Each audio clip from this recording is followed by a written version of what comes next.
Les options de bloc texte. Pour cette notion, nous allons ouvrir un document, situer dans le dossier le texte. Nous allons choisir Gestion de texte 1. Voilà. Voilà notre document. Nous allons rester sur cette page et nous allons zoomer ici sur ce bloc. Voilà. Ce bloc, lorsqu'il est sélectionné, nous avons bien évidemment un certain nombre d'informations qui apparaissent dans la barre de contrôle, des informations de position ici, X, Y, de taille, largeur, hauteur, des possibilités de rotation ou de transformation. Imaginons que nous désirons centrer verticalement le texte dans le bloc. Et bien pour cela, nous allons passer par le menu Objet, Options de bloc texte. Dans cette boîte, nous avons ici deux onglets, Général, Options de ligne de base. Nous allons rester sur Général et nous allons oublier dans un premier temps les options de ligne de base. Ici, dans cette boîte, nous avons la justification verticale. Cette justification verticale va me permettre de jouer sur l'alignement vertical de mon texte. En effet, ici, j'ai le choix de positionnement.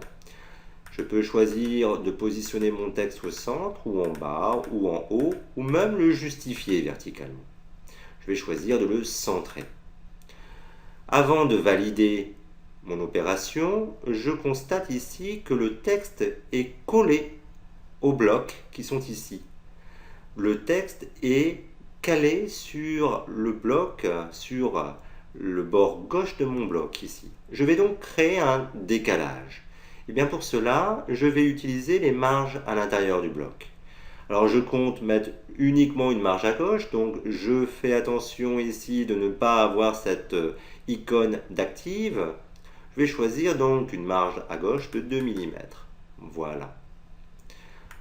J'ai donc, grâce aux options de bloc texte, la possibilité de jouer sur la position verticale de mon texte, mais également la possibilité de jouer sur des marges intérieures à mon bloc.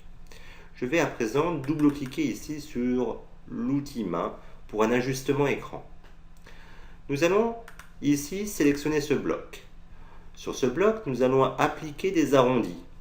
Objet, option d'arrondi. Nous allons choisir un arrondi de ce type et avec une valeur de 6 mm. Voilà. Alors nous constatons ici que le texte va suivre et va subir l'arrondi.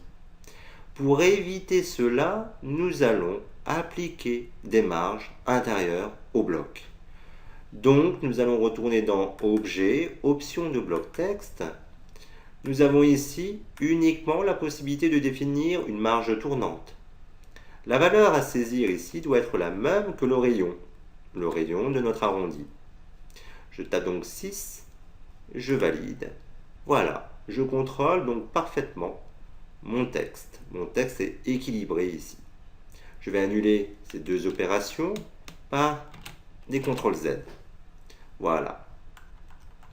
Nous allons à présent nous positionner un peu plus bas ici sur les pages suivantes. Nous avons ici un bloc. Ce bloc, nous voulons le diviser en deux colonnes qui doivent coïncider parfaitement au repère de colonnes qui existe sur ma page. Et bien pour cela, nous allons retourner dans les options de bloc texte. Dans cette boîte, nous avons en effet la possibilité de définir un nombre de colonnes et de fixer un espace entre chaque colonne, c'est-à-dire une gouttière. Voilà. Donc deux colonnes avec une gouttière à 4 mm. Si j'augmente ma gouttière, je constate que je vais bien évidemment étroitiser mes colonnes. Je vais diminuer ici. Voilà. Je vais cocher cette option. Si cette option est cochée, lorsque je vais augmenter la gouttière, je ne vais pas agir sur les largeurs de colonnes. Les largeurs de colonnes restent fixes, donc c'est le bloc qui va s'agrandir. Je vais remettre ceci à 4, voilà, et désactiver cette option. Ici, j'ai une option qui me permet d'équilibrer les colonnes. Cela veut dire que nous aurons autant de texte dans la colonne 1 que dans la colonne 2.